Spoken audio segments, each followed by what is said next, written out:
तो फार्माकोलॉजी में chapter number 12 chemotherapeutic agent है ना।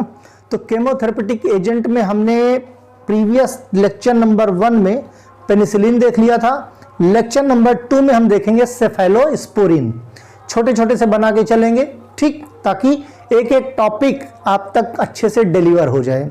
क्योंकि होता क्या है ना, अब जैसे सेफेलोस्पोरिन आपने सेपरेट वीडियो पढ़ लिया, अगर शॉर्ट नोट ऑन सेफेलोस्पोरिन आता है तो वो पूरा पूरा लेक्चर आप उठा के लिख सकते हो। उतना ही मैं बता रहा हूं जितना आपको जरूरत है, जितना आपके एग्जाम में पूछा जाए। अदरवाइज सेफेलोस्पोरिन बहुत बड़ा ग्रुप है, ब्रॉड स्पेक्ट्रम एंटीबायोटिक है। ये भी बीटा लैक्टम, जैसे आप पेनिसिलिन देखा था बीटा लैक्टम कैटेगरी की एंटीबायोटिक थी, ये भी बीटा लैक्टम कैटेगरी की ही एंटीबायोटिक है, उसी टाइप की ही है, राइट, जैसे हमारा पेनिसिलिन था। तो सेफेलोस्पोरिन क्या है? They are the antibiotic chemically related to penicillin, derived from cephalosporin C। इसीलिए अगर आप कहीं इंडस्ट्री में काम करने जाएं, वहां पे सेफेलोस्पोरिन या इस कैटेगरी की, सेफेलोस्पोरिन ग्रुप की या इनकी जो जनरेशन, अभी हम क्लासिफिकेशन देखेंगे, इन जनरेशन की कोई भी ड्रग अगर मैन्युफैक्चर होती है तो उसको बोलते हैं सी ब्लॉक। पेनिसिलिन जहां पे बनती है एंटीबायोटिक, पेनिसिलिन की कैटेगरी में जितने भी थी, है ना, एमॉक्सिसिलिन, क्लेवेनेट, पोटेशियम वगैरह, वो जहां बनती थी वो बीटा लैक्टम की वजह से बी ब्लॉक के नाम से जानी जाती है, राइट। तो सेफेलोस्पोरिन सी सबसे पहली बार आइसोलेट किया था न्यूटन और एडवर्ड एब्राहम ने। फर्स्ट टाइम इन्होंने आइसोलेट किया था एक फंगस से, किसको? सेफेलोस्पोरिन को। किसने? न्यूटन और एडवर्ड एब्राहम, राइट। तो cephalosporin were first isolated culture cephalosporium acremonium. Fungus का नाम क्या था? सेफेलोस्पोरियम एक्रेमोनियम, ये फंगस का नाम था, बाय द इटालियन साइंटिस्ट। सबसे पहली बार, है ना, कौन सा? गिसेपे ब्रोडजू है, बड़ा टफ सा नाम रखते हैं ये लोग। तो ये है इनकी फोटो, इन्होंने क्या है लैब में कल्चर करके सबसे पहले सेफेलोस्पोरिन एक्रोमोनियम से सेफेलोस्पोरिन जो है क्या किया था? आइसोलेट किया था। Okay, notice that it were effective salmonella typhoid fever के लिए। सबसे पहली बार नोटिस किया गया था, इन्होंने अपनी लैब में रिसर्च किया था और जब प्री क्लिनिकल ट्रायल देखा था तो उन्होंने देखा कि जो साल्मोनेला टाइफी बैक्टीरिया होती है उसके अगेंस्ट में सेफेलोस्पोरिन कई गुना ज्यादा इफेक्टिव है, काफी इफेक्टिव है सेफेलोस्पोरिन, राइट। तो किसके?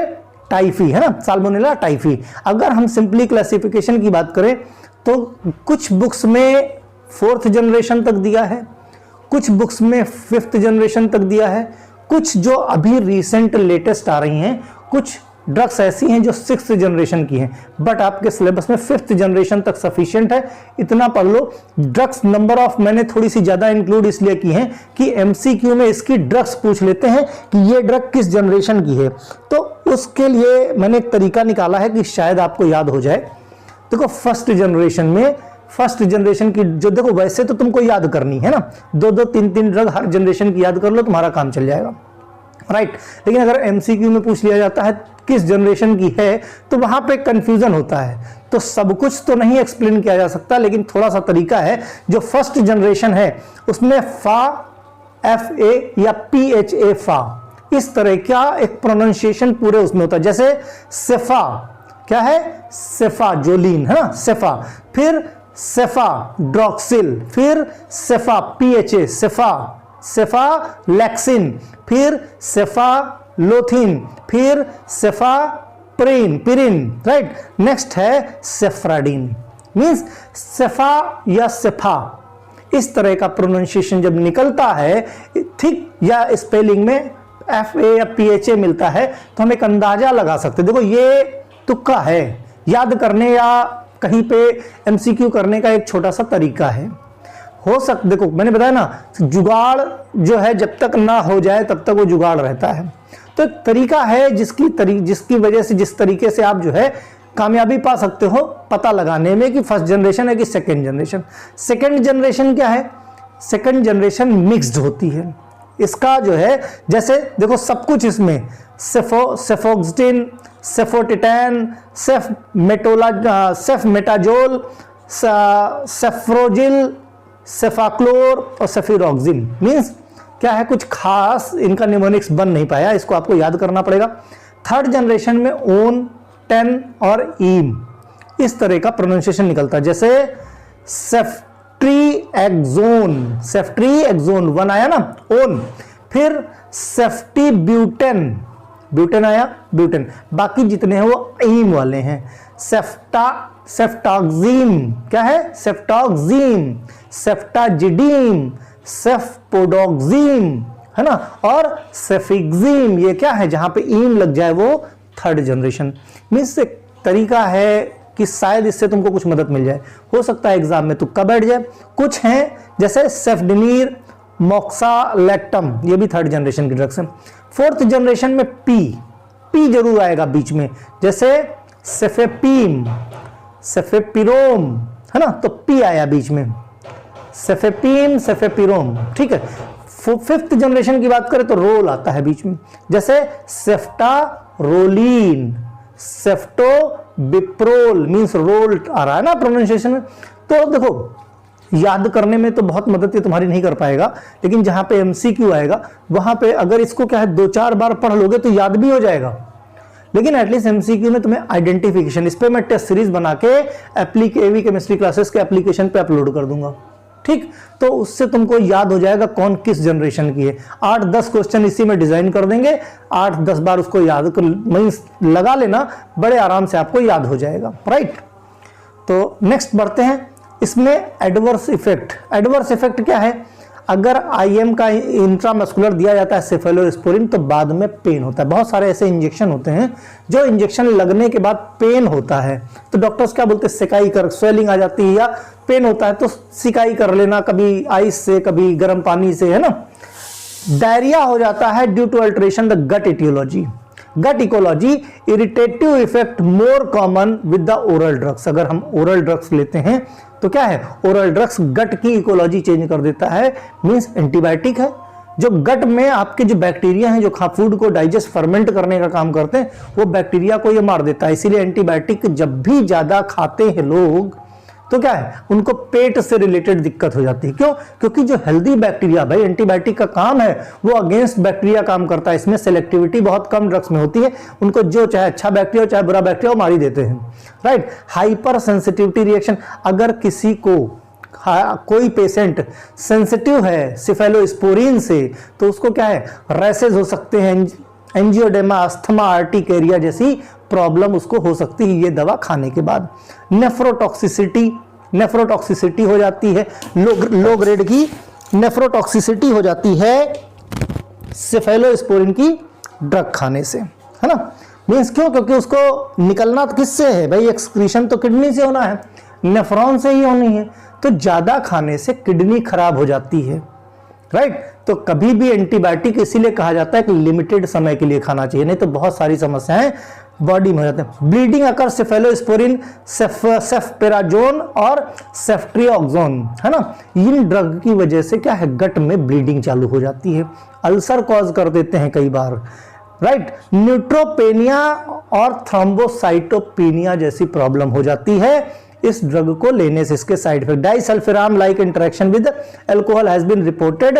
सेफोपेराजोन, है ना, सेफोपेराजोन जो ड्रग है उसको लेने से जैसे डाइसल्फिराम इंटरेक्शन करता है अल्कोहल के साथ, तो उस तरीके का इंटरेक्शन होने लगता है पेशेंट, यानी अगर खाता है तो इसका इंटरेक्शन अल्कोहल के साथ होके उसको वोमिट सी फील आने लगती है, मींस अनकंफर्टेबल।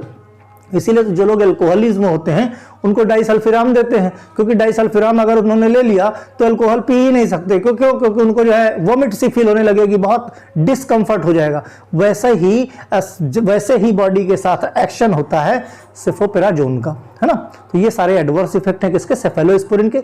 इंडिकेशन अगर हम देखें, इंडिकेशन मींस कब इसको देना, तो अल्टरनेटिव, अगर किसी को पेनिसिलिन से समस्या है, कोई पेनिसिलिन सेंसिटिव है, specially case of ENT, upper respiratory tract cutaneous infection, one of the first generation compound में बी यूज्ड, किसका, सेफेलोस्पोरिन का फर्स्ट जनरेशन के कंपाउंड पेनिसिलिन जिससे रेजिस्टेंट या पेनिसिलिन से सेंसिटिव है कोई पेशेंट, दोनों केस में, एक केस में पेनिसिलिन का असर नहीं हो रहा है, दूसरे केस में पेनिसिलिन से हाइपर सेंसिटिविटी है, अगर पेनिसिलिन पर बंदा लेता है तो उसको क्या एलर्जिक रिस्पॉन्स होने लगते हैं, तो उस केस में फर्स्ट जनरेशन ऑफ सेफेलोस्पोरिन की ड्रग का इस्तेमाल किया जाता है।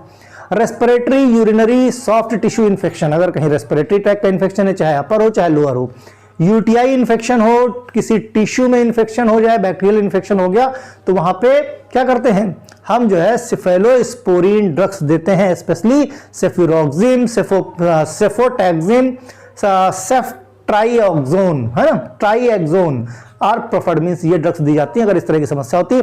पेनिसिलिनेज प्रोड्यूसिंग स्टेफिलोकोकस इन्फेक्शन, है ना, कॉज करता है। सेप्टिसीमिया किसी को हो जाए बाय द किसके, ग्राम नेगेटिव बैक्टीरिया के थ्रू, ग्राम नेगेटिव ऑर्गेनिज्म के थ्रू, एंड अमीनोग्लाइकोसाइड में B combined with the cephalosporin, और इसका ट्रीटमेंट हो जाता है। सर्जिकल प्रोफाइलैक्सिस हो किसी पेशेंट को तो सेफाजोलिन आईएम या आईवी देते हैं, ताकि किसी तरह मोस्ट ऑफ सर्जरी में, ताकि किसी तरह का कोई इन्फेक्शन जनरेट ना होने पाए। ठीक है। मेनिंजाइटिस के केस में सेफ्टाजिडीन जेंटामाइसिन ड्रग देते हैं, मोस्ट इफेक्टिव होता है। स्यूडोमोनास मेनिंजाइटिस अगर किसी को हो गई, इस तरह का बैक्टीरियल इन्फेक्शन हुआ, स्यूडोमोनास बैक्टीरिया के थ्रू अगर इन्फेक्शन होता है तो वहां पे सेफ्टाजिडीन और जेंटामाइसिन ड्रग्स देते हैं कॉम्बिनेशन में। गोनोरिया सेक्सुअल ट्रांसमिटेड डिजीज अगर होती है तो सेफ्ट्राइएक्सोन ड्रग देते हैं फर्स्ट चॉइस में, सिंगल डोज थेरेपी, एक ही डोज में आराम मिल जाता है। टाइफाइड फीवर किसी को हो जाता है तो वहां पे भी फास्टेस्ट एक्शन दिखाता है cephalosporin in comparison to penicillin category drug, है ना, सेफेलोस्पोरिन ज्यादा इफेक्टिव होती है। कॉन्ट्राइंडिकेशन की अगर हम बात करें तो सेफेलोस्पोरिन कॉन्ट्राइंडिकेटेड होता है ऐसे पेशेंट को जो एलर्जिक हो या उनको किसी तरीके से, हाँ, एलर्जिक हो। ठीक। दूसरा, अगर फीमेल प्रेग्नेंट है या किसी को नेफ्रोटॉक्सिसिटी है, किसी के लीवर में समस्या है, तो इन सब केसेस की वजह से पेशेंट कॉन्ट्राइंडिकेटेड होता है, इसको सेफेलोस्पोरिन ड्रग नहीं देते। इंटरेक्शन की बात करें तो फेमोटिडीन, सिमेटिडीन, जेंटैक, जितने भी आपके एंटासिड हो गए, जितने भी आपके एंटीगैस्ट्रिक ड्रग्स हैं, है ना, रेबेप्राजोल, एस्मोप्राजोल वगैरह, इन सब से इसका इंटरेक्शन होता है। मींस इनको देने के पहले हेल्थ केयर प्रोवाइडर से कंसर्न कर लेना चाहिए, है ना। मींस इनके साथ इनको में भी इंटरेक्ट करके जो है कुछ अच्छे इफेक्ट भी दे सकते हैं, कुछ बुरे इफेक्ट भी दे सकते हैं, राइट। अब डोज की बात करें, डोज में बात करें तो फर्स्ट जनरेशन में ड्रग देखी है सेफाड्रॉक्सिल ओरल रूट से देते हैं 500 mg से लेके 1 ग्राम तक, BID मतलब दिन में 2 बार। फिर सेफाजोलिन आईवी रूट से देते हैं 500 mg से 2 ग्राम तक एवरी 8 आवर्स। सेफेलैक्सिन ओरल रूट से देते हैं 250 mg से 500 mg एवरी 6 आवर्स। सेफ्राडीन की बात करें तो ओरल और पेरेंटल दोनों रूट से दिया जा सकता है 250 mg से 500 mg एवरी 6 आवर्स, है ना। ये फर्स्ट जनरेशन। सेकंड जनरेशन की ड्रग्स की बात करें तो सेफाक्लोर 250 से 500 mg 8 आवर्स देते हैं, है ना। सिपेरोक्सिन की बात करें 750 से 1.5 ग्राम तक दिया जा सकता है, depends on the situation, every 8 hours. Cefoxitin की बात करें तो 1 से लेके 2 ग्राम 6 से लेके 8 आवर्स में इसको दिन में दिया जा सकता है, एक दिन में, राइट। फिर नेक्स्ट ड्रग की बात करें सेफोटैक्सिम 1 से 2 ग्राम 6 से लेके 12 घंटे, जिस तरह की प्रॉब्लम जितना सीवियर हो या जितना सीरियस हो पेशेंट, उसके हिसाब से इसका टाइमिंग कम ज्यादा और डोज कम ज्यादा कर सकते हैं। ओके। सेफ्ट्रिएक्सोन 1 से 4 mg दिन में सिर्फ एक बार देते हैं। सेफ्टाजिडीन की बात करें 102 mg 8 से 12 घंटे पर, दिन में एक बार या 2 बार, उस हिसाब से डोज कैलकुलेट कर ली जाती है ना। तो इस तरीके से डोजेज हुआ, कॉन्ट्राइंडिकेशन हो गया, इंडिकेशन हो गया, क्लासिफिकेशन हो गया, इंट्रोडक्शन या डेफिनेशन के बारे में हो गया कि सेफेलोस्पोरिन क्या होता है। इससे ज्यादा अगर शॉर्ट नोट में आए तो कुछ लिखने की जरूरत नहीं है। नेक्स्ट वीडियो में हम लोग एमिनोग्लाइकोसाइड के बारे में बात करेंगे। कुछ और चाहिए तो एवी केमिस्ट्री क्लासेस का एप्लीकेशन डाउनलोड कर लो। प्रीव्यूज उसमें क्या क्या पड़े हैं, प्रीव्यू सारे के सारे अवेलेबल हैं, बिना परचेज किए आप देख सकते हो। बाकी कोई और समस्या हो तो कमेंट करो, कमेंट के जवाब में आपको सॉल्यूशन दिया जाएगा।